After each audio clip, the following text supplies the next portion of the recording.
Namaskar and good evening to all of you. And I am Dr. Sujit Kumar Puset, editor of Purvodhaya, and on behalf of the Institute of Social and Cultural Studies, Kolkata, and Director Arindam Mukherjee, and my distinguished colleagues Kongana Roy and Christian Boxi, I extend a very hearty welcome to all the distinguished speakers for today's international webinar.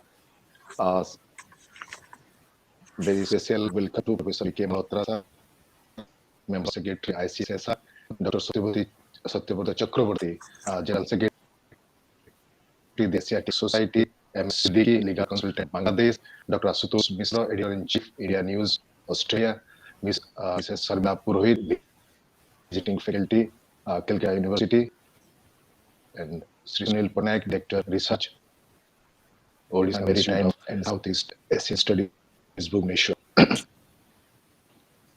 We are organizing this international webinar on the very important topic called the religious economy and Purvodhaya. As you know, Purvodhaya is one of the flagship schemes of the government of India, which has recently been launched in order to go for something called the regional development and harness the potential of the different potential in different areas in the eastern states of India, right from agriculture to education to health and tourism and religious economy as well. So for the last two webinars, we have been discussing on different aspects of the Purvodhaya concept. So today's international webinar, we discuss the religious economy in relation. As we know that India is a country which is having the potential in terms of economy, in terms of the tourism and the related industries. So what has happened in the recent times, the eastern states in terms of exhibited many potential tourism economy sector, and most crucial aspect of the economy is the religious tourism and the religious economy as well. We know that India is also known for its exotic religious places. Religious economy has always been one of the reasons for developing India.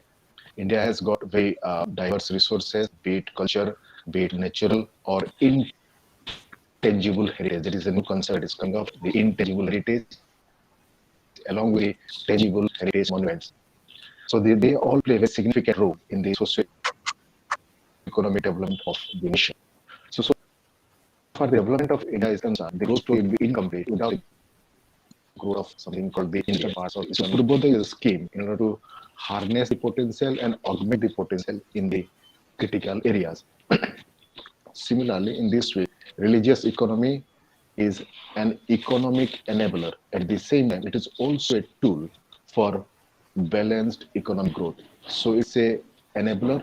At the same time, it's a tool as well. So religious economy can act as a prominent empower in terms of facilitating the development of the basic infrastructural facilities. At the same time, it has the potential of generating income for the local community as well as the government. It balances the regional development. So regional economy, along with something called the religious economy, has the exponential growth in terms of modern years in India. According to World Economic Forum, the travel and tourism accounts for 5% of India's employment. It is also having the huge potential for further growth. For creation of tourism infrastructure, two major schemes have been launched in recent times. One is, as we know, it's called the Swadesh Darshan. The other is called the Prasad, Pilgrimage, Rejuvenation, and Spiritual Augmentation Drive. So the critical question is that how the government of India is projecting itself in terms of harnessing the potential, keeping in mind the religious economy in the eastern belt of India. So the Purvodhaya is coming in a big way, and Purvodhaya is acting as a facilitator for the augmentation and harnessing the religious economy. So before going into the certain policy matters, we will highlight certain schemes. For example, the government of India has recently launched a scheme called Adopt a Heritage, Apni Dharohar, Apni Pehchan. So this scheme is a step of the Ministry of Tourism. It was launched in 2017. And the objective of this scheme is to develop the tourist sites, maintaining the basic facilities, the drinking water, cleanliness. Focus is on cleanliness, travel information and guidance, and proper sanitation also. So under this scheme, the government of India has put up a list of almost 93 ASI, Archaeological Survey of India monuments, The ASI protects 3,686 ancient monuments and archaeology sites, including 36 World Heritage Sites. So far, the 31 agencies, or it's called the Monument Mitras, have been approved to adopt 95 monuments to tourist sites. So it's a very strategic initiative by the government of India. And so far, the latest initiative from the government of India is concerned. Another major flex scheme in this direction has been the Hriday, the National Heritage City Development and Augmentation Yojana, which is a central sector scheme, and the government of India has launched it in 2015. So the basic aim was to bringing together the urban planning, economic growth, and heritage conservation in an inclusive manner. So 12 cities has been identified all across this country: Ajmer, Amritsar, Amravati, Badami, Dwarka, and Mathura.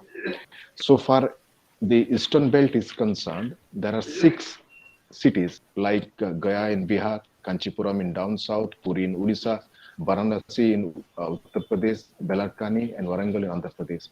So the focus has been to augment the local resources, the city economy, at the same time harnessing the potential of the religious economy. And in recent budget also we have seen, and just a couple of days back, the government of India allocated a very huge amount of money in terms of railways and infrastructure. So the focus is on augmenting the local resources, improve the infrastructure in terms of road connectivity, in terms of railways. So these cities will be connected, and at the same time, it will also initiate a cycle of growth, a very prosperous cycle of growth in terms of religious economy. So, in order to discuss these things, we have invited all the distinguished speakers. So they will deliberate on the different dimension, different aspects of this crucial topic. Once again, I extend a very hearty welcome to all distinguished speakers. And right now, I have the honor of inviting Professor V.K. Malhotra to deliver his keynote speaker. Welcome once again, sir, and please deliver your speech.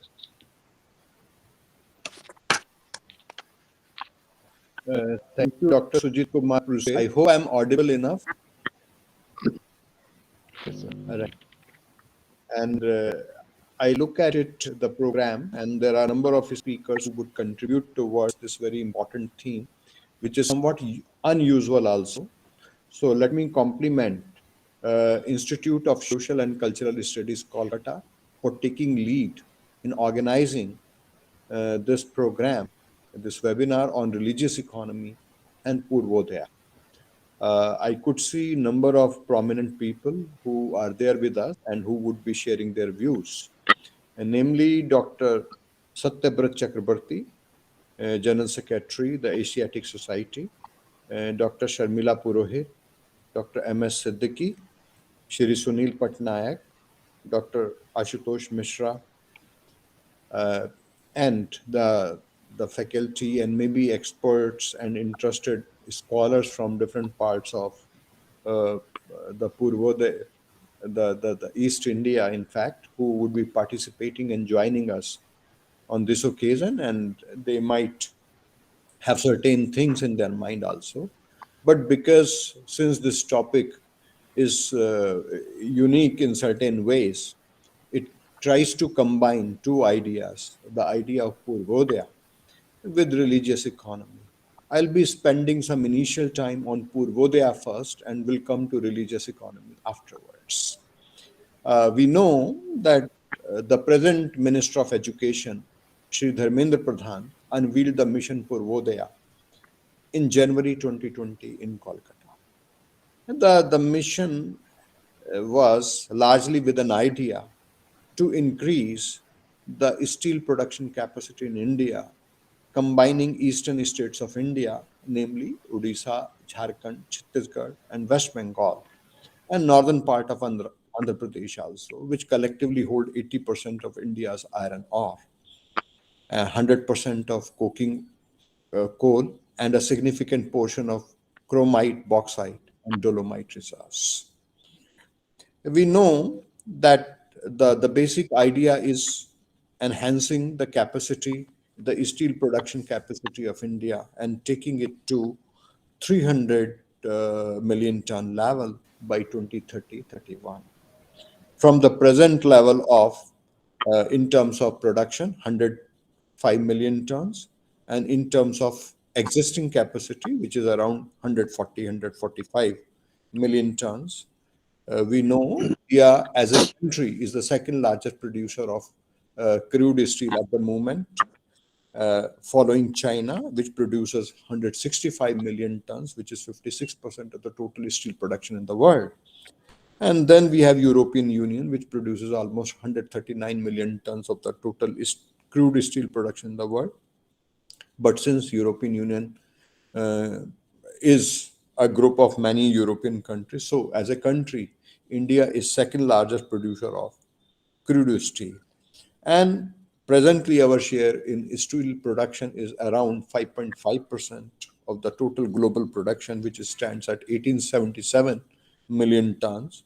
And we intend to raise it to somewhere around, as I said, 300 million tons by 2030 or 31.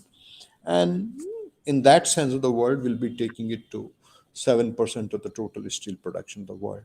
The basic idea is combining or taking advantage of the natural endowments existing in this eastern part. uh, the good part is that ArcelorMittal, Nippon Steel from Japan, or Odisha government have signed a pact for setting up a 12 million ton integrated steel plant in Kendrapada district of Odisha state. And when we talk of these economic gains, or let's say taking advantage of such kind of uh, taking advantage of such kind of natural endowments, we know that number of things they happen as let's say trickle down effects or spread effects of such measures. Of course, employment generation of employment opportunities is across the value chain is one such advantage that this combine might have. Socioeconomic growth of the entire eastern region is another objective in mind of the government taking this kind of a lead, and reduce disparity between eastern India and the other parts of the country is third possible objective behind the entire mission which has been launched initially with enhancing the steel producing capacity of the eastern India, combining the states that I have just talked about. We know that despite being so well endowed by the nature in terms of natural resources, Eastern India surprisingly continues to be one of the poorest regions of the country. So some efforts are being made to definitely resolve those issues of poverty and inequality and regional imbalances through these measures also. And Dr. Sujit Kumar Pruseth has, in the beginning itself, in fact, he has made a mention about several things, how infrastructural expenditures are being incurred, how uh, connectivity through roads, through railway network is being improved over last few years, and how it has improved. If we look at the way the expressways in India have come up, and the kind of speed at which the the road connectivity with the rural India also is being improved, I think uh, it definitely speaks of a different story of India over last uh, 5 to 7 years in particular. Uh, Now, coming to the second part of this webinar, religious economy, I would be spending some time on the kind of reports which have come. Let me clarify that in the beginning itself, that there are certain reports which make a mention about religious economy, but we may not fully agree with the entire, let's say, uh, entire text of the report, but the critical part, I would like to make a mention about that how different reports, different researches taking place in India and elsewhere also in the world, they have talked about the religious economy of the world and what points does it indicate. and what could be its implication for Purvodhaya also in that sense of the word.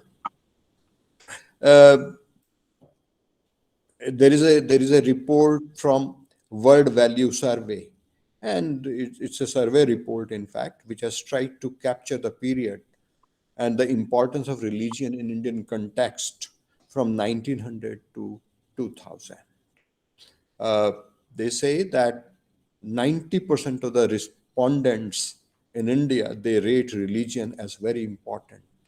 And there are two countries, India and Kyrgyzstan, in the world where over last 10 years or since 2014 in particular, in fact, the importance of religion in the lives of the people has grown by 10 points.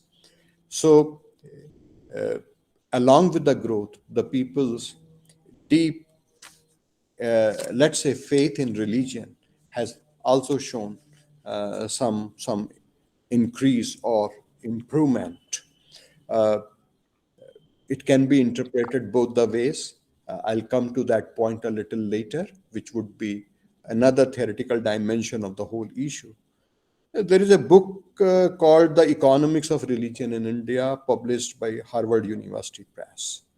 Uh, Religion, the major findings of the book are like this: the religion has not been a popular target for economic analysis so far. This is where this Institute for uh, Sh- Social and Cultural Studies, Kolkata, takes a lead. And this is why, in the beginning itself, I was complimenting the Institute for taking this issue, that at least in the context of India and such economies or such societies, in fact, where religion is very important. This is why, in the beginning also, through World Values Survey, I tried to say that religion has been important 100 years or 150 years back in India as per survey, and it continues to be important despite the fact the society and the economy has taken uh, another, let's say, height or trajectory on the path of development. And we had definitely entered a new area called liberal economy, globalized economy also. Of course, we may not have touched all possible dimensions of to be perfectly called a liberalized economy or uh, an entirely global economy 100% integrated with the rest of the world. Still, with growing liberalization and globalization, the importance of religion in the society continues to be important, and rather we have, or the survey has found, that it is growing.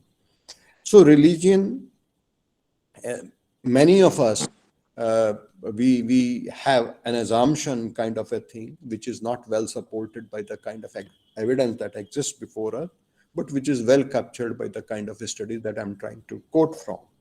They do say that in Indian case or in such cases, in fact, the religion has been very, very important. And most of the time, we believe that with globalization and liberalization, the economies would be moving away from religion. But that's not a reality in Indian context. And so, growth, inequality, education, technology, and social trends both are affected, and they also in turn affect the economy of the country.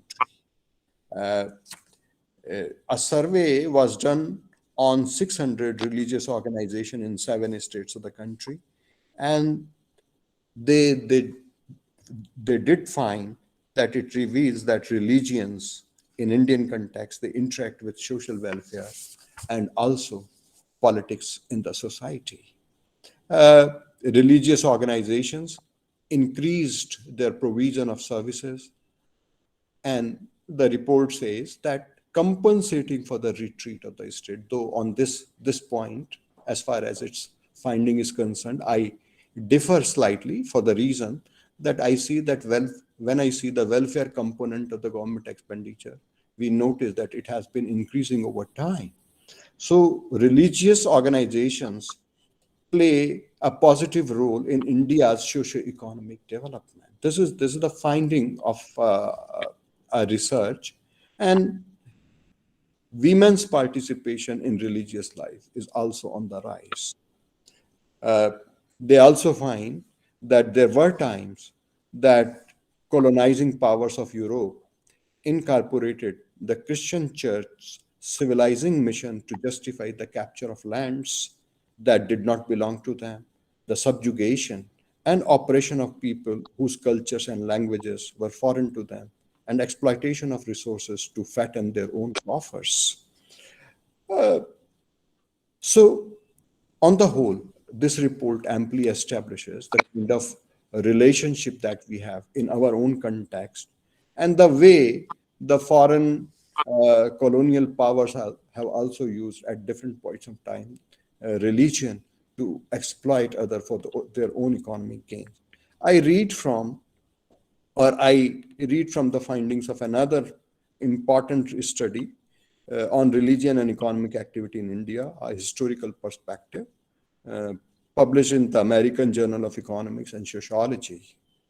It suggested that there is a deep interrelationship between religious thought and economic activity in India. And it tries to capture a little longer period, and it starts from ancient India, that is from Mauryan Empire, where self-reliance was stressed both economically and religiously also. And then it talks about the medieval India also, when flexible caste system and profound economic system, definitely they were quite in tune with the religious realities of the society. Uh, if I talk of few facts which are there before us and which have been now talked about by the government at the center, economics of faith in India and how temple turns the wheel of the country's economy. We know there are a number of temples in India, and they have their own local economies, and through spread effects, they definitely have implications for regional economies or uh, state economies at the state level. So religious trips in India share 2.32% of GDP. Temple economies are as big as 3.02 lakh crore. Uh, 55% of Hindus undertake religious pilgrimages, and most of the tourists in India who go for some kind of tourism, they do undertake religious pilgrimage or religious tourism also in Indian context. Expenses on religious travel in India are rupees 2,717 per person per day. Expenses on social travel are 1,068 per person per day, and expenditure on educational travel are rupees 2,286 per person per day, meaning thereby that expenses on religious travel, of all these three kinds of expenses on travel, expenses on religious travel are the largest one. Expenditure uh, on religious travel on a per day basis is approximately in India's case is 1,316 crore. And the annual expenditure on religious travel, as I said, is around 4 lakh crore. The and this has come from NSO data, in fact. And if we talk about the plans for pilgrimage, as Dr. Purohit, as Dr. Pruseth was talking about in his introductory remarks itself, the plans for pilgrimage they include Ramayana circuit, Char Dham road project, Buddha circuit, rejuvenation of Kedar Dham and Badri Dham, restoration of temples in Jammu and Kashmir also. So they relate to the entire part of the country. Uh, as far as India's openness to different religion and different circles is concerned, Pew Research Center in June 2021 report, they say that people are quite free to practice their faith in India, and Hindus, to the extent of 91%, have expressed this freedom of their faith. Muslims up to 89%, Sikhs 82%, Christians 89%, and Buddhists, they have shown that, or they have expressed that India is a very open society, and 93% people have, uh, let's say, liberty to practice their own faith, and Jains to the extent of 85%. There is another work published from Cambridge University Press, India's religious pluralism and its implications for the economy. India is, by any standard, a very highly religious country, and by no stretch of imagination, it is purely Hindu. So it has sizable minority religions also, which have evolved alongside the dominant religion also. And there are a number of religions which are said to be the part of the Hindu religion family itself. Uh, I went through an NBER working paper authored by Robert Barrow and Rachel Mackley. They say that they argue that explanations for economic growth should be broadened to include cultural determinants also. And of those cultural determinants, of course, religion is a very important component. And culture influence economic outcomes as they affect honesty, thrift, willingness to work hard, and even openness to strangers. Although religion is an important dimension of culture, but economists have largely ignored this dimension. Again, this webinar attempts to do that to some bit. I hope it would definitely get a lot of success in establishing this idea that societies, they have to be looked at not only when they are to be looked in terms of uh, their position in terms of economic status, they need to be talked in cultural context also, and where religion should definitely be a very, very strong component. Uh, the research or NBER working paper on religion and economic growth, it writes very strikingly. The uh, for the given religious beliefs, increases in church attendance tend to reduce economic growth. In contrast, for given research, church attendance, increases in some religious beliefs, notably heaven, hell, or an afterlife, tend to increase economic growth. In other words, economic growth depends fairly on the extent of believing relative to belonging. So I think there are strong elements of believing that religion, and as I said, there are many societies in the world which have advanced. For example, Japan is one such example, but they continue to be traditional in certain ways, or at least in their values and cultural values in particular. So, uh, India definitely is one such example, and I'm sure that the kind we try to combine the things on many fronts, and as very rightly articulated, that in connection with the eastern part of the country, Purvodhaya and religious economy, they are, whether we talk of Shakti Peeths or we talk of Lord Krishna, there are strong factors. Festivities in Indian context, as I just said, that when should we be spending, where should we be spending?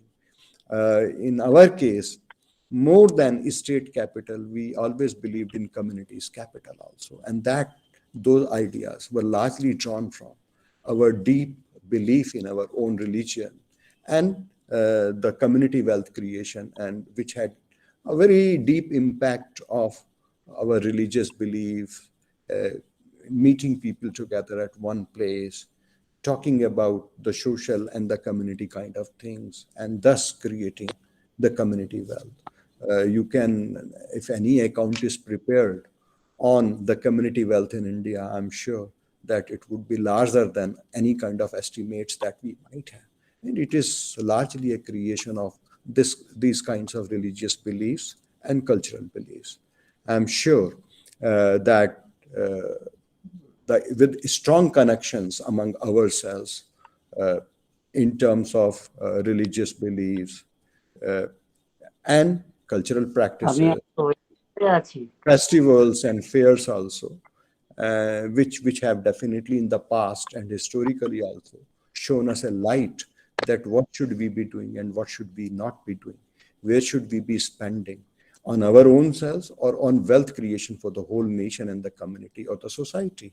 So with these kinds of things, we not only tend to grow or make us grow ourselves, but we definitely help the entire community and the community that we get connected with to grow also through those measures. So Purvodaya is one such, let's say, initiative in that direction, that entire East grows together. The commonness in the East, having its background in history, and culture and religion, they also get connected with each other on people to people basis. And this is where, when people get connected, the economies, they definitely are bound to move forward. With these words, I'll stop here itself. Thank you for inviting me and giving me this opportunity to join you all. Thank you, Professor V.K. Malhotra, sir, for your very insightful and very foresightedness in terms of the religious economy and Purvodaya. You gave us a very critical dimension to the two concept, religious economy and Purvodaya also. We sincerely convey our sincere thanks for your valuable time that you spent with us and gracious presence here, and also your uh, very critical remarks on the two crucial concepts, which will be very valuable for the policy makers. It will also act as a policy inputs to the government of India. Sincere thanks to you, sir. And right now, I have the honor and privilege of inviting another scholar, eminent scholar, Dr. Satyavrata Chakravarti, sir, who has been the General Secretary of the Asiatic Society, who will deliberate on this topic as well as he will chair the session further. Welcome, sir, and I hand over the mic to you, Dr. Satyavrata Chakravarti, sir. Also, I was under the impression that as the chairman, I would take up my discussion at the end. So, could I request you to allow other speakers to place their viewpoints first? Yes, sir, no problem. As you wish, and we'll go on the as per your request. So right now, I have the distinction, I have the honor and privilege of welcoming and requesting MS Siddiqui, sir, who is a legal consultant from Bangladesh, who has also been from a professor of the Deputy University of Bangladesh, to share his thoughts and on this international webinar. We once again welcome you, sir, from all the way from Bangladesh. Please share your critical thoughts on the topic called the religious economy and Purvodaya. Mr. MS Siddiqui from Bangladesh. Thank you very much for inviting me at this important webinar. The religious economy, very interesting subject to me as well. Uh, you're focusing on the Indian economy and particularly the eastern region, but the Bangladesh or people of Bangladesh related to your economy mostly in the other part of the country, West Bengal, Bombay, Delhi, because tourists from Bangladesh used to visit mostly all these destinations, not really the eastern part of the your country in India.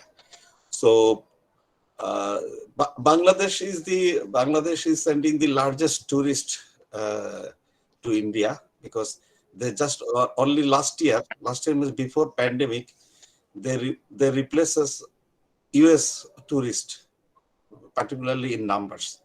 So we are the largest tourist visiting India. And if you talk about the religious visit tourism, people from this country used to visit for shopping during Eid day.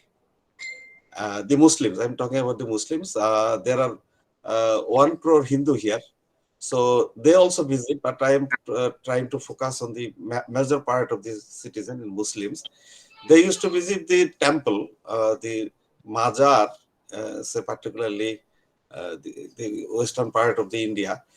Huge people is going to visit Mazar, and so they are also, and they used to go there and shopping. The people of this country love to shop because whatever they have, they want to spend, unlike the Indian people.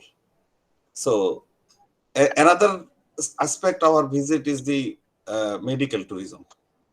And it has increases with the rapid economic development and increase of purchasing power.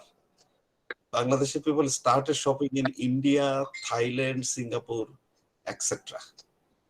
And particularly the Bangladeshi women are attracted to modern garments of India, particularly quality and design and etc.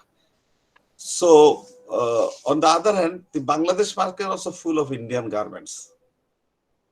And even then, they are going for shopping to other countries, particularly in India. It is there is another the situation created facilitated by the easy visa system and cheaper transportation to India by flight and also by bus and train as well. So there are even some of the bus service are from directly from other small towns, not only from Dhaka, the capital. The bus from other cities also going to India, particularly in West Bengal. So the transportation cost is cheaper, relatively cheaper. Even some of the transportation cost in within the country is costlier than traveling to India, particularly with West Bengal, say, and Eastern region as well.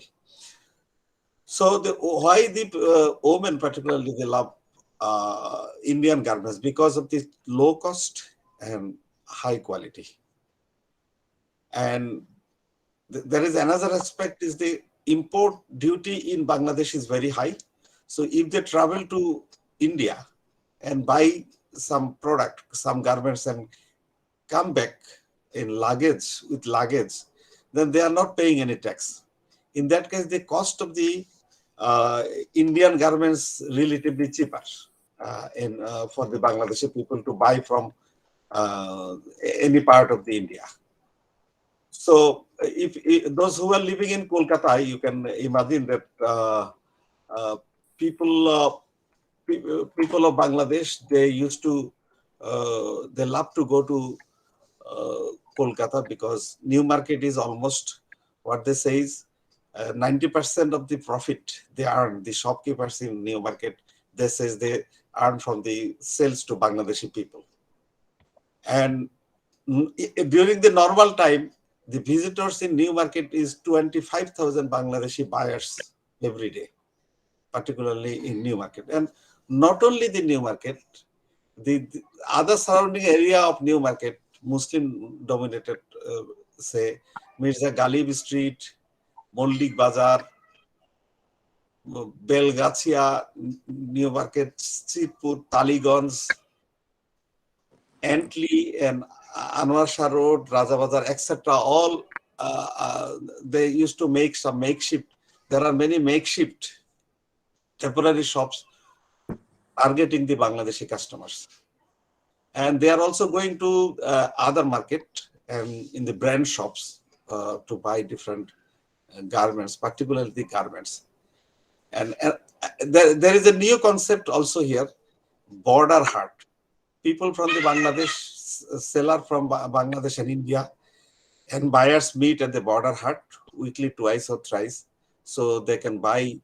Bangladeshi people can buy Indian product. Indian people also can buy Bangladeshi product, no doubt about that.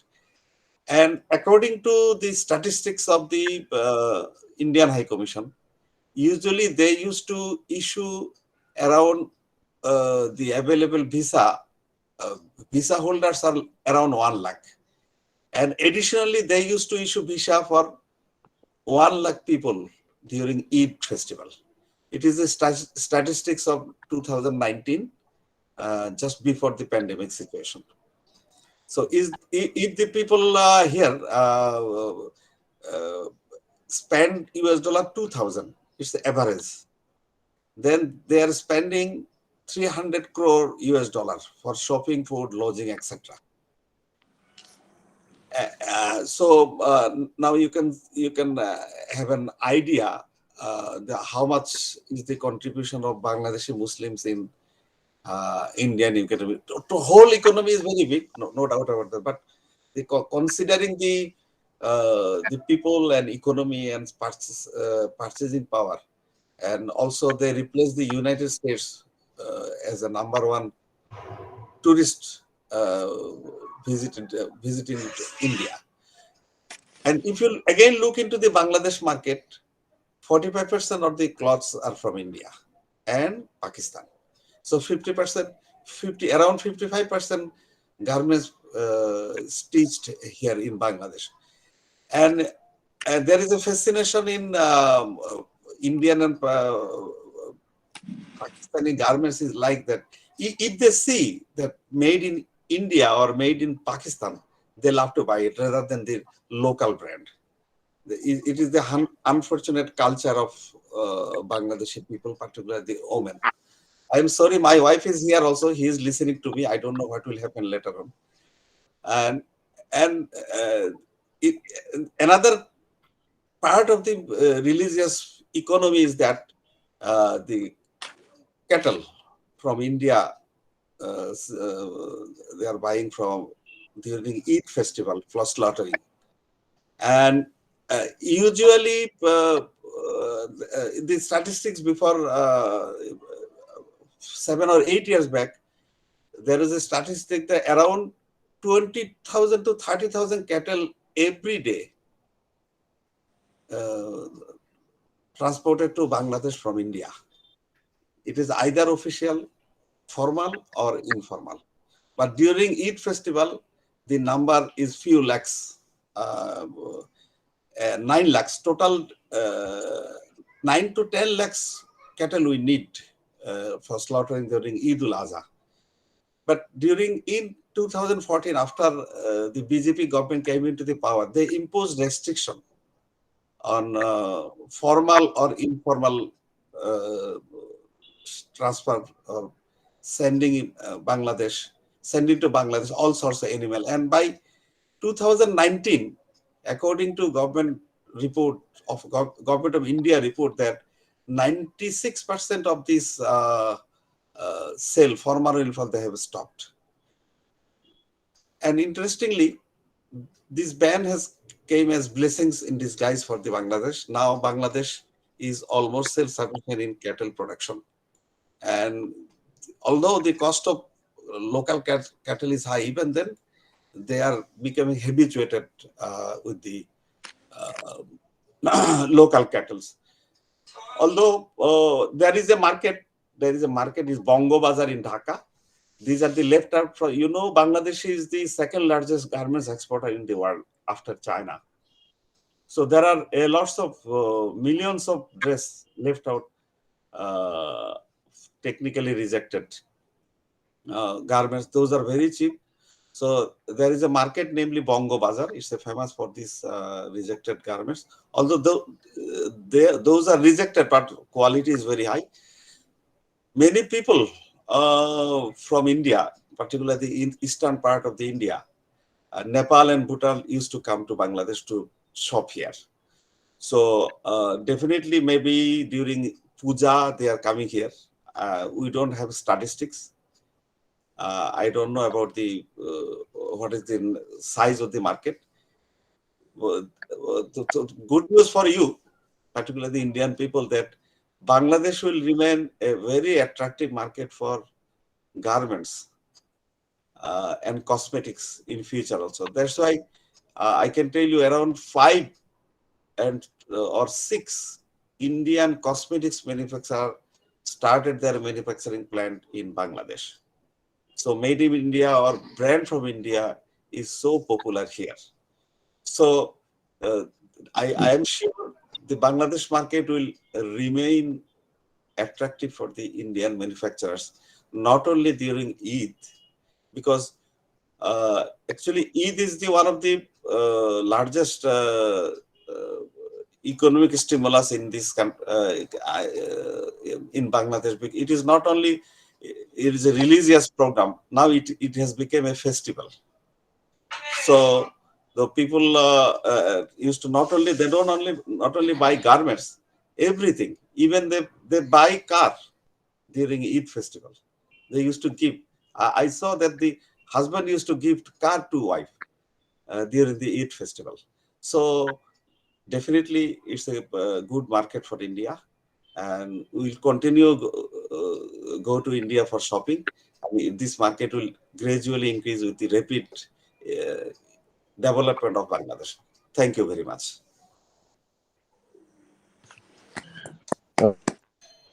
Thank you, Mr. M.S. Siddiqui sir, all the way from Bangladesh. You spent time and you also shared your very critical remarks on the topic called the religious economy from the both bilateral side, and how Bangladesh has emerged as a very attractive destination for people from India. And also you talked about something called the Bongo Bazaar as well as the border heart. That's a very crucial concept. So the religious economy is also going to play very, going to strengthen the bilateral relationship between India and Bangladesh, apart from uh, the other countries also. So this is also going to be a model for other countries. So thank you very much, sir, for sharing your valuable time here, as well as your valuable thoughts with us. And with this, we conclude, sir. Thanks for gracing the occasion, sir. Right now, I'm going to invite, I have the honor of inviting Mrs. Sarmila Purohit ji, who has been an archaeologist, and she is also a visiting faculty at the Calcutta University. In Purvodhaya, there are many archaeological sites have been identified. Government of India, and Government of India has already started many innovations as well as upgradation of many religious archaeological sites. So this is also one of the policy dimension of the Purvodhaya policy. So with these remarks, let me extend my hearty welcome to Mrs. Sarmila Purohit and request her to deliver her speech here. Mrs. Sarmila Purohit. Am I audible now? Yes. Yes, you are. Okay, okay. Thank you. Namaskar. Good evening. Before going to the topic, I would like to thank ISCS for inviting me to participate in the webinar on the topic religious economy and Purvodhaya. To start with my discussion, I would like to tell that there are three segments of this topic, which I would like to emphasize. They are religion, economy, and Purvodhaya or Eastern India. The religious thoughts include mainly faith, sacred feelings, tradition, deity, shrine, and journey or yatra, that is pilgrimage to the sacred landscapes. Philosophically, the Hindu tradition says the aim of life for the Hindu is not just moksha or spiritual freedom, but equally artha or material satisfaction. Thus, religion in the Indian tradition has not divorced itself from the secular affairs of society, such as economic and political activity. Thus, there are two distinct religious activities where economic activities are involved, such as pilgrimage tourism and day to day daily activities of people living in and around sacred landscapes, as well as visitors or devotees reaching there with sacred intent. Pilgrimage tourism. It is the oldest kind of tourism in the world. Now, talking about Eastern India, say for example, pilgrims visiting Shakti Pithas like Kamakhya, Kalighat, Vimala Devi, etc. So much so, the devotees or visitors visiting the chariot festival of Jagannath at Puri, one of the four dhamas of Hindu religion, and the Gangasagar Mela in West Bengal, the largest annual religious congregation, are considered as pilgrimage tourism with a sacred intent. This feeling of sacred invokes a connectedness, a presence of the blessing of existence. It is sacred when it becomes for us a window to the kingdom of God and a reminder of the sacredness of all space as space created by God. It is said in the article by James N. Rubenstein and Robert S. Bacon in 1990. No exclusive studies were there for ages on this subject. However, in the last 2 decades, some organizations have started doing research on this topic, that is religious economy. To perform the religious activities involve quite a large amount of revenue transaction as well as revenue augmentation, and most importantly, the services required to facilitate the consumers there by generating employment in the state. The community involvement in the religious practices is of paramount importance, be it a gardener, potter, sculptor, transporter, food maker, or carpenter or artist, artisan, local businessman.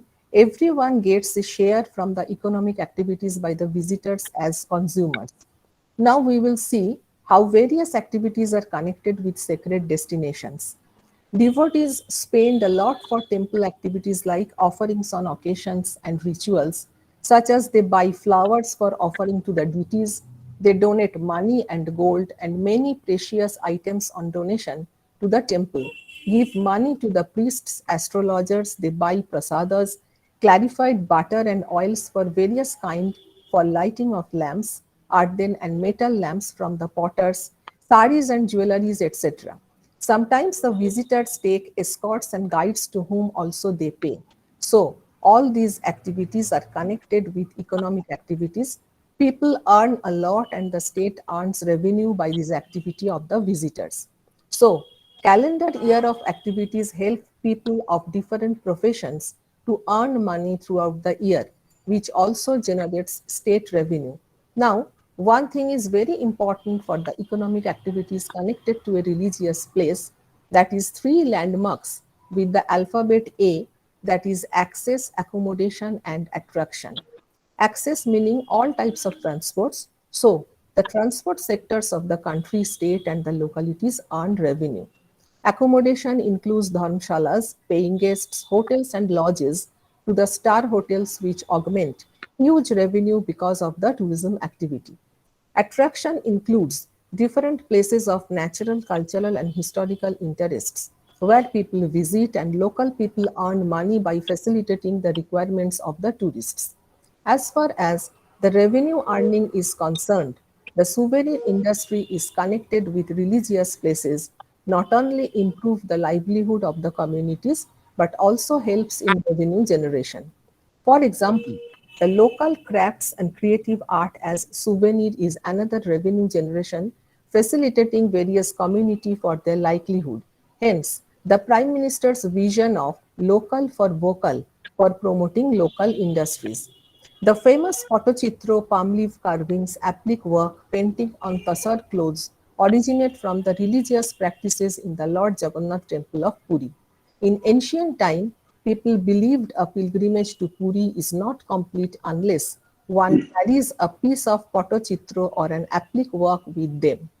Today, handicraft traders have carried those traditional crafts to international craft bazaars. A 40 square feet Pottochitro made by a senior artist is sold at a price ranging from rupees 5 to rupees 7 lakh in international craft bazaar. Nearly 15 lakh pilgrims gather in Puri to watch the spectacular Rath Yatra, widely known as the journey of the mankind. Now, let us get an idea about a data interpretation of the annual Durga Puja festival in Bengal, which has been declared as the World Intangible Heritage by UNESCO in 2021. Here, I would like to discuss about one survey done by IIT Kharagpur and Queen Mary University London on the economic activity connected with Durga Puja festival of 2019. The survey reveals the following: one of the largest employment generators in the West Bengal, providing jobs to over 1 lakh people for nearly 6 months every year. Making of pandals to the decorators, idol makers to craftsmen, electricians to security persons, priests to dhakis boost their earnings. With more than 27,770 registered pujas in the state, excluding Kolkata, where it is 2,200 registered pandals and 10,000 more in other parts of India and overseas, the festival has in recent years emerged as a hub of activity, with each community puja sustaining a microeconomy, particularly in Kolkata. The 5-day festival generates transactions worth rupees 4,500 crore in Kolkata and rupees 15,000 crore in the entire state, says Kajal Sarkar, president of Forum for Durgotsav, a body of the city's 100 mega pujas. According to Ravi Poddar of Encon and Abhishek Bhattacharya of Brand and Beautiful, who play a major role in linking advertisers with organizers, the corporate spending in Kolkata's pujas amount to nearly rupees 500 to 800 crore, with advertisement through banners and gates accounting for nearly rupees 150 crore. From farms manufacturing biscuits and cakes to bikes and cars, just about every farm finds value in advertising at Durga Puja, said Rana Ghosh, director of an advertising agency that operates in the puja market. The highest contribution to the creative economy was the retail sector, contributing rupees 27,364 crore, registering a 100% spike in sales during the puja. Other sectors like literature and publishing contributed about rupees 260 to 270 crore, while the film and entertainment sector contributed rupees 53.2 crore. The food and beverage sector contributed rupees 2,854 crore. Consumer spends in this sector during the festive month is believed to be 30% higher than that of the previous month. The report also pointed out a 100% spike in the number of bus passengers during the festival and 11% spike in air and rail traffic. The research report looks at 10 creative industries that drive Durga Puja, possibly the world's largest public art festival. This complex research is, as far as we know, the first of its kind in India done on this scale and combines both quantitative and qualitative analysis of the open access ecosystem that feeds the festival economy, as per the report of Barbara Wickham, Director of the British Council. How does the religious activities help in the enhancement of livelihood? Families across generations have been involved around the year in idol making, lighting and illumination, crafts and designs for Durga Puja, says Tourism Secretary Ms. Nandini Chakraborty. To sum up the paper, I would like to say the following suggestions. Improvement is required in tourism infrastructure in the religious centers. Adequate facilities for lodging, boarding, and traveling will have to be created. What needs to be done is to create roads near religious centers where there is already a basic infrastructure present and plan day trips from there. Religious tourism in India can provide an experience that cannot be had anywhere in the world, but for it to fructify, the seeds will have to be sown and the saplings will have to be nurtured. Microeconomic study in the religious sites and study on various communities connected with religious activities. Reimaging India's tourism industry with a focus on religious tourism based on a calendar year of activities of the states, different religious packages tours and linking the other tour packages, promotion of local souvenir industry. Tourism should be treated as resource augmenting sector in a rather organized way. Thank you. Thank you, Mrs. Sarmila Purohitji, for your very exceptional presentations on religious economy and Purvodhaya. You highlighted the 3A, that is access, accommodation, and attraction, and also talked about the intangible heritage of West Bengal, that is Durga Puja or Eid, which has also the potential of augmenting the local economy. And your thoughts as well as your remarks have enhanced the academic value of this webinar. And we convey sincere thanks for your deliberations and critical remarks, ma'am. Thank you, ma'am, once again. And we know that in Eastern Belt, the maritime trade has always been a very powerful instrument right from the ancient days. So maritime activities has led to one kind of maritime heritage and maritime culture in Eastern Belt of India. So Dr. Sunil Patnaik which is with us, who is associated with the Odisha Institute of Maritime Trade and East Asian Studies. So I welcome him and also have the honor of inviting him to deliver his speech. Sri Sunil Patnaik, sir. Namaskar, sir. Good evening to all the dignitaries in the webinar. It's a, I feel delighted that I am being invited to speak something on religion, economy, and Purvodhaya. Here, just I will focus upon only two three case studies that which I have been working in the field of tourism for 20-25 years and in the field of Buddhist tourism for again 2 decades. So I have experimented actually personally as well as professionally for the government of Odisha as well as government of India. We have worked out the case study of Puri, as my friend Sharmila also talking about that. Uh, From 1990, from 2000 onwards, we surveyed Puri time again. What is the spending capacity of the tourist visiting Puri itself? Because Puri is one of the major center of pilgrimage all over India. It is the second largest pilgrim center next to Tirupati only, because there is a survey report. Tirupati receives around 14 million. It is 3 4 years back. 14 million tourists, and Puri is receiving 13 million tourists, and then 11 million tourists to Vaishno Devi. So many consultants we have engaged, and many case studies also taken up, and we have made lean season survey and peak season survey. Out of that, we felt here, because we have not promoted Puri from tourism point of view, but Puri promoted itself from the time, from the historical times, from the days of Chaitanya, and before that, in 12th century, 13th century, when the temple was constructed. 12th century, actually 12th 13th century. From that day onwards, Puri has some intrinsic value, and it has some emotional bondage with the people. That is what we call religion. Religion, chronologically, but in prima facie religion, it seems that we say some, we give some, some designate, some brand.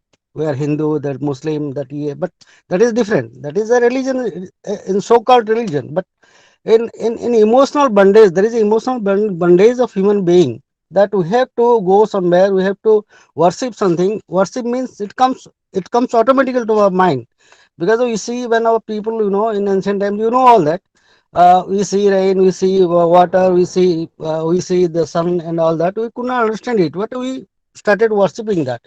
Over the time and over the years, over the centuries, it become religion. So religion is just a connotation. By the way, it has attraction, and now, as economy involves here, it become product. It and we are the consumers, the society, the people, that are tourists and all that. They are the consumer. When we start thinking about product value and consumption value, then there comes economy, and it is just a modern thinking. It's just economic, connotation and economic idea. And we are, in my career, because I worked in tourism sector as a joint director, and in culture as a also a Buddhist expert. So we have studied both Gaya and Puri as well. In last decade, in last one decade, there is a tremendous impact, a tremendous, effort by the government as well as the local people to modernize the whole system, to modernize, to giving a new thinking about the what was coming down to us from the historical times. Because 10 years back, because 1 or 2 decades back, nobody is thinking about to the religious tourism. Tirthayatri, we call it Tirthayatri. They are coming. We see here in Puri, because I was working in Puri for a decade. There was a Ganga Sagar Mela, was Sarmila was telling. Ganga Sagar Mela. When Ganga Sagar Mela happens in, Ganga Sagar in West Bengal, almost all the Jatris, in a day, we used to receive around 1 lakh. 1 lakh Tirtha, pilgrims here in the at Puri. Then during Rath Yatra, say just like a 1.5 million tourists, one and yeah, 1.5 million tourists are visiting in a day, and our capacity of receiving capacity of Puri is around 1 lakh per day, 1 lakh visitors per day. Now, it was earlier it was 50,000, now it is 1 lakh. So, but the whole city is only having 4 lakh population. But we have to adjust for 6 lakh people here. We have to develop our accommodation. We have to develop our water systems, sewage system, and all the amenities for 6 lakh people. Although we have only 4 lakh people inhabitants here. So likewise, the economy is just evolving, revolving all around it. Our activities, our visiting the centers and all that. Likewise, Bodh Gaya. 10 years back, Bodh Gaya was nothing a small place, but now it become a hub for the Southeast Asian, whole of the Southeast Asian countries. People from all of the Buddhist countries, they used to visit, and only there is a hotels and monasteries. Here also Puri only hotels, 650 hotels right now here. But 10 years, but 2 decades back, there are only 100 hotels.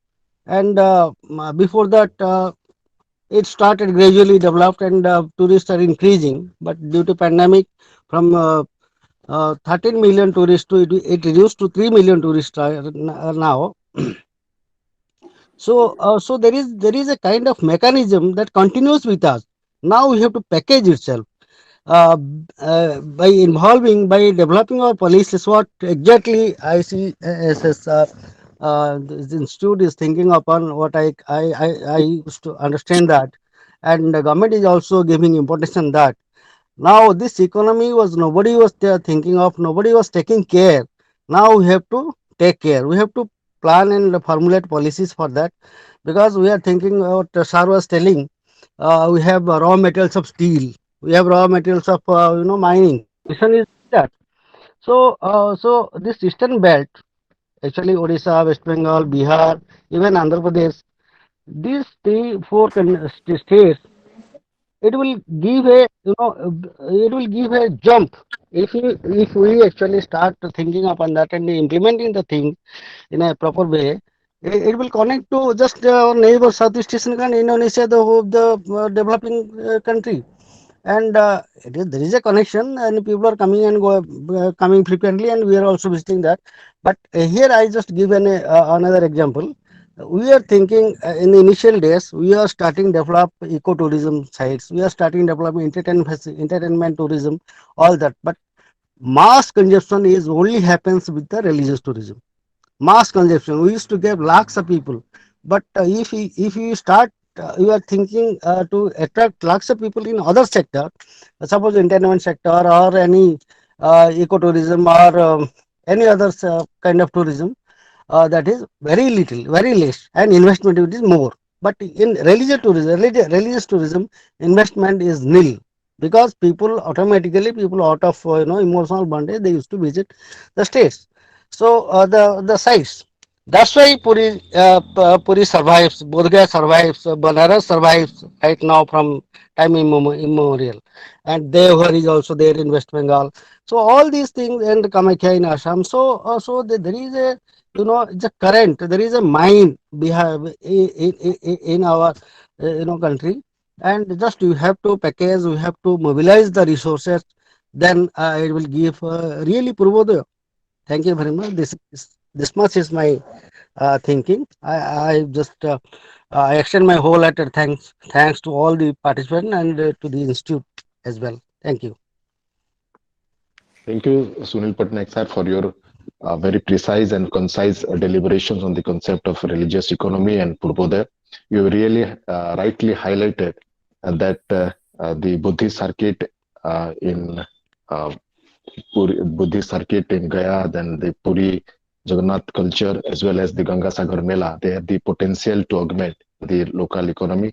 At the same time, we need to frame new kind of policy which will also enable this center of pilgrimage to be the center of attraction in the days to come. Thank you very much, sir, for your deliberation and spending time with us. Thank you. We have Dr. Asutosh Misra all the way from Australia. Due to the time gap, he has sent us the video from Australia. Dr. Asutosh Misra is the chief executive and executive editor of Institute for uh, the Institute for Australia India Engagement, and he's also the editor of he the editor in chief of India News based at Australia. So I will request the technical authorities at ICSS to play out the video.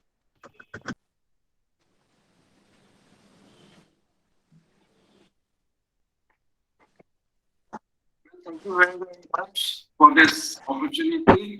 And my thanks to Mr. Narendra Mukherjee, the director of ISCS, and giving me this opportunity to speak on a topic which has gained quite a bit of traction in both academic and media debates in recent months in India, and also has captured public imagination and consciousness. And here I'm talking about religious tourism and economy. Since 2014, since Modi government came to power, there has been a significant rise in public focus and national discourse on India's culture, heritage, values, and religion. And the interesting aspect is that now the youth is getting involved in what the government has been doing in terms of galvanizing public consciousness in India's past and culture and heritage.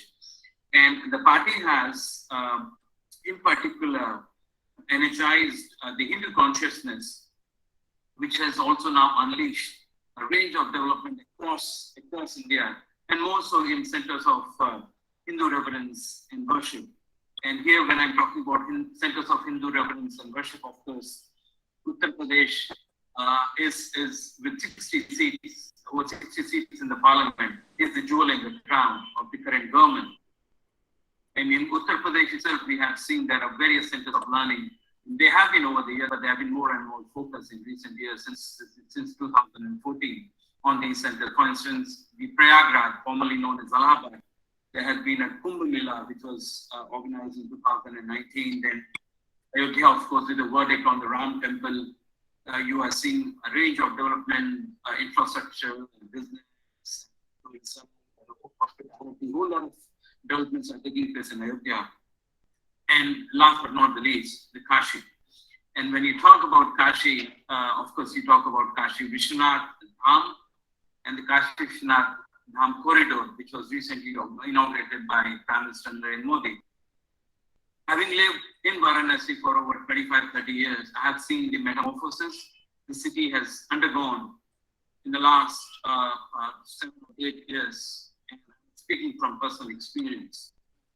And I have seen this development taking place with regards to the cleaning of the Ganges. The Ganges water is much cleaner now as opposed to what it was 20 years ago when I used to live there.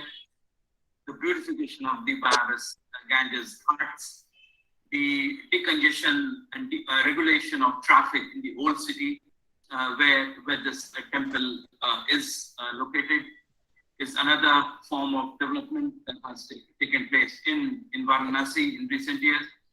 The inauguration and the foundation of the Pandit Deen Dayal Upadhyaya Trade Facilitation Center, where the Pravasi Bharati 2019 was organized. Now it hosts a range of emporiums where local traders can go and display their products for foreign buyers. From the airport to the city, there has been a major upliftment in the road and highway, and the travel time from 1.5 hours and traffic congestion has suddenly been cut down to 30 minutes, 35 minutes. There has also been a massive uplifting of the local railway station, the Kashi railway station. Now the Madhuwadi railway station has also been uplifted and improved, and which is all now attracting more and more attention on Kashi. So talking about the religious tourism and economy, of course, now people are talking about how it is going to boost economy in the East and overall in economy of India. So if you talk about the Kashi Vishwanath Dham itself, it was a dream project of the Prime Minister. It has been built in 50,000 square meter of area. It took over 21 months to build, and it, at the cost of 345 crores. And over 7 types of stones, primarily Makrana from Rajasthan, have been used. In the process, 300 buildings were purchased or acquired by the government at the cost of 339 crores. And in the current Dham, if you see, there are 24 buildings, there are which are in the Dham area. So 30% of the area of the Dham is covered by these buildings newly that have been established and built, and the rest is all the green area. The corridor itself is expanding to 5.3 lakh square feet, and there has been high-tech security measures that have been put at the cost of 5.3 crores. Command and control center has been established, and air surveillance are also now being put in place.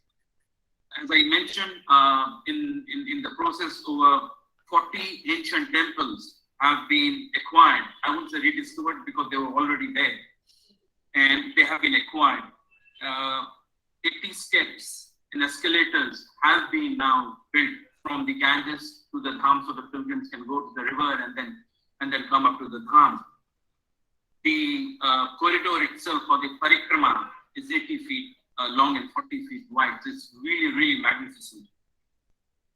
And the Mandir Parisar itself, the epicenter of the Mandir called the Mandir Chowk, it can now host around 50,000 devotees. So you can see how huge this project has been, and which has come to fruition. So Kashi Vishwanath Dham and the corridor overall has metamorphosized. Not to say that over the years we have been seeing tourists coming to Varanasi. They used to go to Sarnath, which is the center of Buddhist learning and pilgrimage. They used to come to the Ganges, they used to come to the Ghats. Of course, the sari business, Banarsi sari business used to attract tourists over the years, and now the Kashi Vishwanath Dham. So this project is going to boost the local economy and the national economy to a very, very large extent. And despite the Omicron virus, which has unleashed its wrath across India and across the world, there has been a 20% jump in tourism in Kashi, and also many of them, of the tourists who are coming to Kashi, they are going to Ayodhya. And in 2018, as I said, since 2014 under Modi regime, these kind of developments have been taking place in the region. So since 2018, there has been a 48% growth in Varanasi-oriented tourism. In recent months and in the last 12 months, there has been another 20% jump in tourism in Varanasi. And but the interesting aspect in this jump that we are seeing in tourism, the most interesting aspect which I find is that you generally expect that 45 years and above, people would come to religious centers for worship and for pilgrimage. But what is interesting is that reports have suggested that the jump which has now come in tourism involves the millennial and the young professionals who are in the age bracket of 19 and 35. So the youth is now driving tourism, youth is now driving growth. And as I said, the Modi government has captured the imagination of the youth in India, and the youth is now galvanizing India's economic growth. The India Brand Equity Foundation revealed that because the government has announced 5-year tax holiday for 2, 3, and 4-star hotels around the UNESCO World Heritage Site, this is going to boost tourism in Kashi itself. In the current budget, there has been an increase of 2,400 crores in the latest budget, and which is going to boost tourism infrastructure, marketing and promotion, and capacity building, not only in UP and in Varanasi, but elsewhere. The good news is that because of the pandemic, businesses, especially the hospitality, has been severely hit. Hospitality sector has been severely hit. So the good news is that this new budget is going to boost the hospitality industry and small medium sectors, which is going to do direct and indirect job creation in Varanasi and in the eastern region. And as I said, the development of the Lal Bahadur Shastri Airport in Varanasi, the development and upliftment of the Madhuwadi railway station, the Kashi railway station, the cleanliness, and now the facilities and services which are being provided to the passengers and tourists, all going to attract more and more tourists to the region.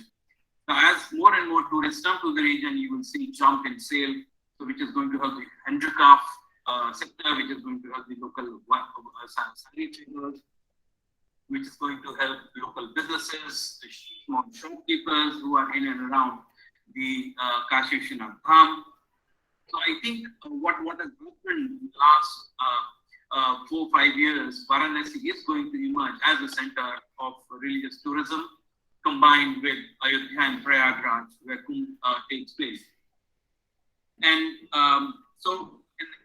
let me also add over here that the government has also announced the extension in the emergency credit line guarantee scheme, and it has also been now increased from 50,000 crores to 5 lakh crores. So this is all going to help the small and medium enterprises in India. So in sum, the religious tourism is going to drive India's growth, especially the region, Kashi region that I talked about, and the entire East. And because that is where the government focus has been. because it not only boosts economic growth, it also helps the government gain further traction among the youth and the larger Hindu population, which is the majority population across India. So, as I said, because 65% of the population in India is under the age of 35, and this age bracket from 18 to 35 is going to drive India's religious tourism, because the way the government has connected itself with the youth, and it has galvanized its imagination in exploring and reconnecting with India's past, its heritage, culture, and religious centers.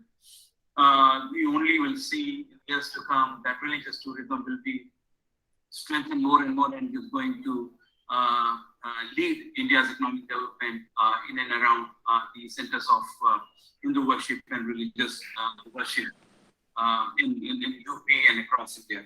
So with this, I want to thank Mr. Arvind Mukherjee again for giving me this opportunity and allowing me to come on this August forum and speak with you. Thank you.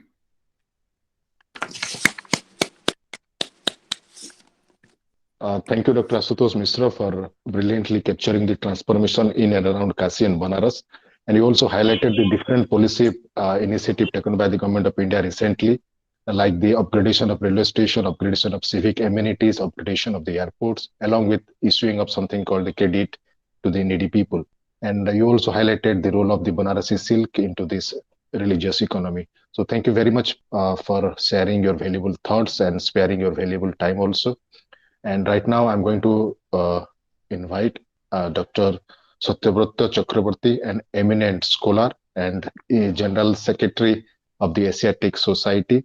And he is also the former Deputy Director of the Anthropological Survey of India, to share his critical remarks on the topic religious economy and Purvodhaya. Dr. Satyavrata Chakraborty, sir. Thank you, Mr. Coordinator. And also, thanks. Hello? Hello? Yes, sir. Yes, sir, you are Yes, audible, sir. please. Yeah. Are you hearing? Yes, sir. We can hear you well. Okay. And also, thanking the director in absentia, perhaps. Dr. Mukherjee probably is not here today. When No, Dr. sir, I am very much here. Oh, you are here. Okay. Yes, sir. So, when Dr. Mukherjee requested me to chair over this very important deliberation, I was, as usually, very reluctant, because I told him that this is not my domain, this is not my academic domain really. So then, as I cannot say no very often than not on his face because of my personal relation with him, so I had to accept. But then, while sitting in this session, I had to be also little, what should I say, strategic. Because when I was asked to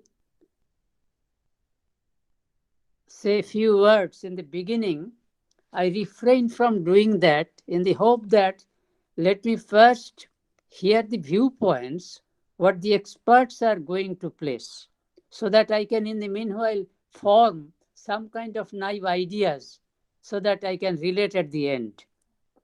So therefore I chose to talk at the end. And what appears to me is, when Professor Malhotra opened with his keynote address, he actually captured the entire panorama of the discussion as well as the organization. I'm not going to repeat that, but it boils down to the organization, one which is extremely committed with all seriousness to go for addressing multiple historical facets, developments of our culture with contemporary ideas. And at a later date, when it opened this chapter Purvodhaya, its primary emphasis was growth perspectives on the region. Now, when these two were combined in the third component, that is today's program, that is religious economy, I thought it is extremely unique in the sense what Professor Malhotra pointed out, that it is unique in the sense that it carries a lot of unforeseen components also, along with the visible components. And after all the distinguished participants have deliberated upon on this very topic with their respective viewpoints, now it appears to me that the whole thing finally boils down to at least one important component, that is India as the sacred complex par excellence. India as a country, as the great sacred complex par excellence, whether it is eastern region or northern region, eastern, western, central, take any part, it is actually a whole complex of sacred elements. Ultimately, what we find is the expansive areas that were discussed through various participations today. And there it appears that in the whole run of the thing, certain elements become apparent and important. That is trade, transport, promotion of art and architecture, handloom, and various other kinds of things, including, which has not been mentioned, I would, since I'm a student of anthropology, I have always my eyes for the minor things. One important component in the whole transaction is prasad, or what you call prasadam. The moment the modernization takes place in the indigenous method, in terms of producing lot many things, varieties with all their indigenous components, there is a danger. The moment we go for extreme corporatization, these lower rank people immediately get affected, and the whole thing becomes a threatened point to all of them. That needs to be kept in mind while asking for this kind of modernization, so that there is a greater connectivity. But in the long run, this connectivity will not be limited to the economic connectivity. After all, it will be social connectivity, cultural connectivity, because there is, to my mind or to my understanding, a great difference between a tourist and a pilgrim. Pilgrim always carries with him or her certain ethos, values, cultural core, which is immediately shared with his or her neighbors. Immediately it is expanded, creates another kind of activity. Tourist has a different angle altogether. And when the whole thing is modernized, tourists could get the advantage, those who can afford for this, but those who can't, or they were long before we thought of their connectivity, these people, as has been mentioned, Ganga Sagar, Puri, think of the kind of pilgrims that overthrong the area, the occasion on their own with a lot of pressure and whatnot. And immediately this whole message percolates down to the level, down to the ground level throughout the country. This aspect is very important, and it is there with the beginning of our civilization. Now we are having our the civilization, let us calculate at least 5,000 of years and uninterrupted. And that was the one aspect which was responsible in our connectivity, at least in terms of a cultural plane. And that gives the real excellence, the character of Indian civilization. So, at the end of the day, if we finally ask ourselves, what do we like to promote? economy alone at the cost of what? Or if we go by the traditional tenets, as has always been proved, economy in isolation is really no element. Religion in isolation is really no element. Society again in isolation. So there is an gloss over of these three important components: the society, economy, and religion. So ultimately, we have to think of a comprehensive kind of approach which can promote all the three elements that are involved in the whole issue that we have discussed today. So I could at least educate myself very much through the participation of our distinguished scholars, especially the keynote scholar, Professor Malhotra, and all the other participants. Our coordinator.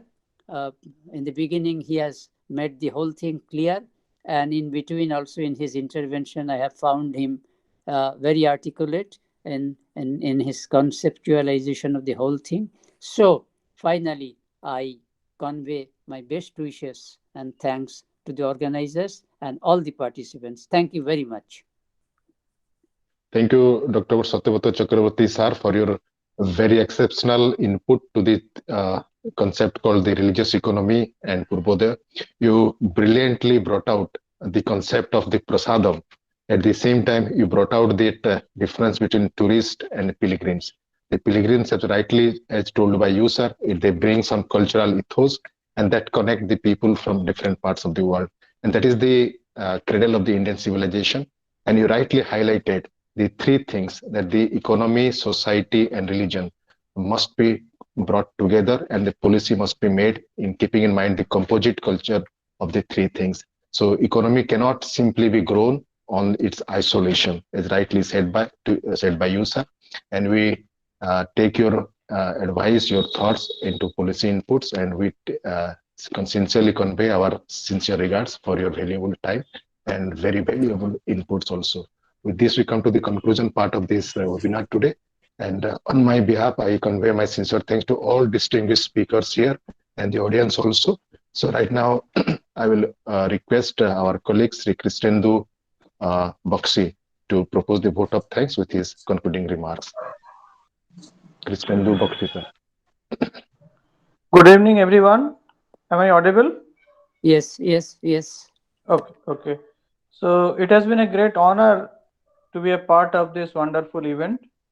On behalf of the Institute of Social and Cultural Studies, I would like to extend my heartfelt gratitude to all our esteemed guests, Dr. Sujit Kumar Prused, the Chapter Coordinator, Purvodhaya, Professor V.K. Malhotra, Member Secretary, Indian Council of Social Science Research, Dr. Satyabrata Chakraborty, General Secretary, the Asiatic Society, Dr. Sormila Purohit, Archaeologist and Visiting Faculty, University of Calcutta, Mr. M.S. Siddiqui, Legal Economist and former Professor, Daffodil International University, Bangladesh, Sri Sunil Patnaik, Director Research, Odisha Institute of Maritime and Southeast Asian Studies, Bhubaneswar, and Dr. Ashutosh Mishra, Chief Executive and Executive Director, Institute of Australia-India Engagement and the Editor-in-Chief of India News. I would also extend heartiest thanks to all the participants who have joined from different countries and made this event a memorable one. I must also team and the technical team for working hard for past few days to make this webinar a grand success. This webinar also will be uploaded in the Institute YouTube channel, and we request all participants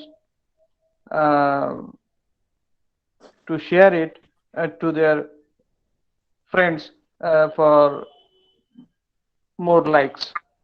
Thank you everyone once again for making this program a great success. Thank you. Thank you.